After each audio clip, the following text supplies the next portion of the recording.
Today, I want to move on from talking about the quantity of water, about supply and demand, and start talking about the quality. I want to talk about it in terms of the quality for human use and consumption. And in this picture here, we can see a good example of, on the right, this water is ample in quantity, but the quality is very, very low. It's got lots of dirt and pollutants in it, and therefore wouldn't be able to be used for human consumption. I also want to move on to talk about the sources of pollution. Sources of pollution that would change this already polluted river in China, which is a brown colour, into a red colour, and what kind of sources of pollutant can affect water quality. An important thing to consider when talking about most geographical issues, but especially water quality, is that if we look at it, whether on a global scale or a local scale, or between city and rural areas, it varies. So we can see here that this is one from 1990 and it's showing access to improved drinking water. It shows you that there is variation on a global scale.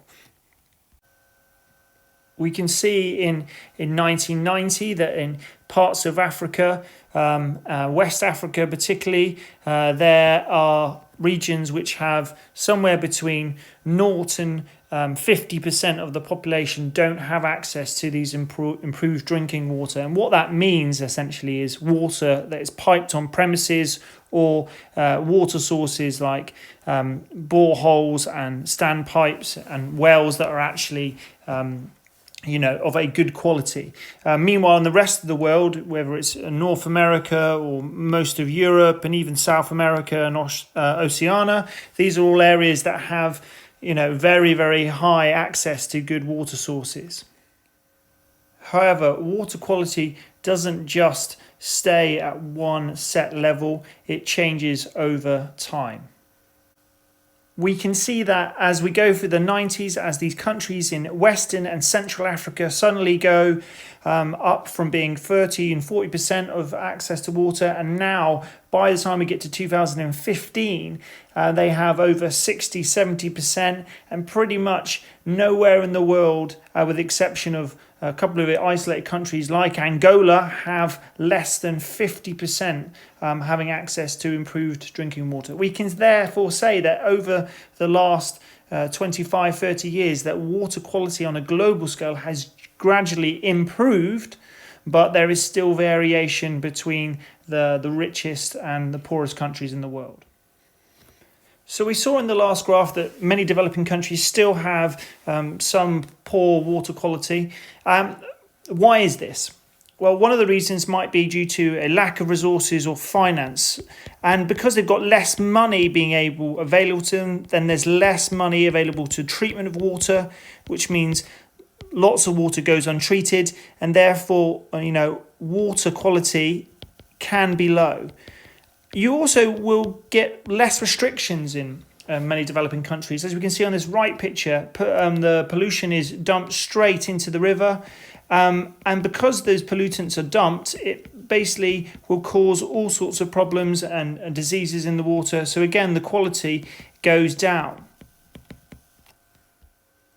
The last thing to mention is in countries where you have a dry climate or dry season, then any water that is left on the surface becomes stagnant because it isn't able to flow, because it's not got water to refresh it. And so thus we get something called stagnant water. So if you look at this picture on the right, this is water that has been left over, that has been able to remain, but it's the dry season, so it's not getting replenished, and therefore it stagnates. And this is really bad for water quality because it becomes breeding grounds for lots of diseases. So you get malaria because mosquitoes breed in it. But you can also get other waterborne diseases like cholera, typhoid, and as I said before, you get malaria because mosquitoes breed in that water. So we've already discussed that pollution can be one of the variants that causes differences in water quality, and we can now look at the sources of those water pollution and break it down into three clear categories. So agriculture is one of the main sources of water pollution. We also have industry, and the last one is coming from people's homes, and so it is domestic. So there are several sources of pollution in agriculture.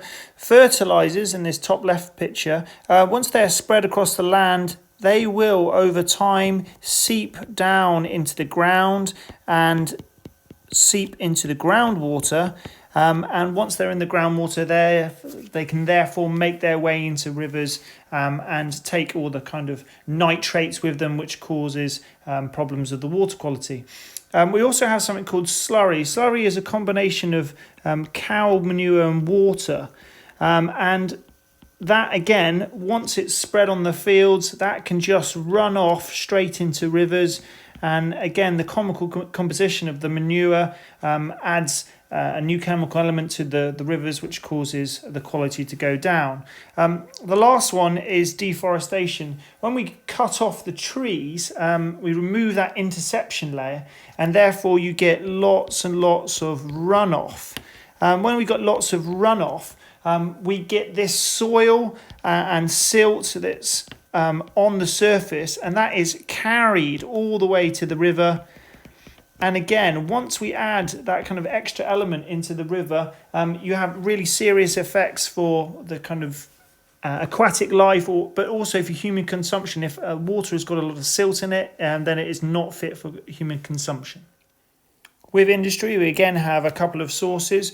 Power stations, they use water from the river and to help cool in these big cooling towers here. But when they return the river, they often return it at a slightly higher temperature. And because they're returning it at a higher temperature, this can really affect the river ecosystems and the quality of the water. In the process of making mining, there's a lot of water used in the processing of the metal ores. And so because they use a lot of water in it, sometimes the heavy metals that are actually being processed, they actually infiltrate the water. And therefore, when the water is returned to the river, they go back into the river. So that's largely because lots of water is used in processing all these ores into metals. And as that happens, that goes back into the water. We can see that here in the picture.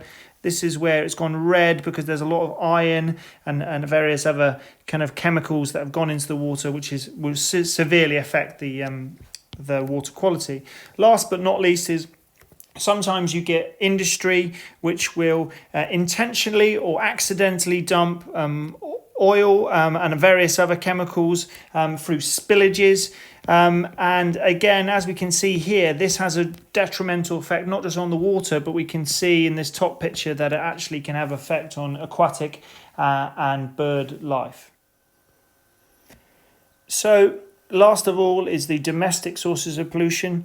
On the left here, we have sewage that was often untreated. Again, this is happening largely in LICs. And on the right here, we have people bathing and cleaning. So they're using soap, but they're also putting kind of dirt into the river. And all of this will add into lowering the water quality of the area. As I said, with both of these, you probably wouldn't find many people bathing and cleaning on a large scale in HICs, but that would be happening in developing countries, as would be sewage that is untreated being pumped into the water of developing country rivers. The last thing to think about when thinking about water quality in rivers is that not does it only vary on a global sense between rich and poor countries, also be between rivers within a country, but also along a river, on one specific river. Here's an example of a river in Tanzania where if we look into this section in the top corner, we see that it's grossly polluted. Why is that? That is because we have agriculture and lots of settlements. So it's an urban area, but also lots of agriculture. But if I look further down the river, so closer to the source, I actually see that there's areas with very little pollution, and these are largely rural areas. So the land use has really, really affected the water quality in this area. That shows me that there will be variation amongst most rivers depending on the land use.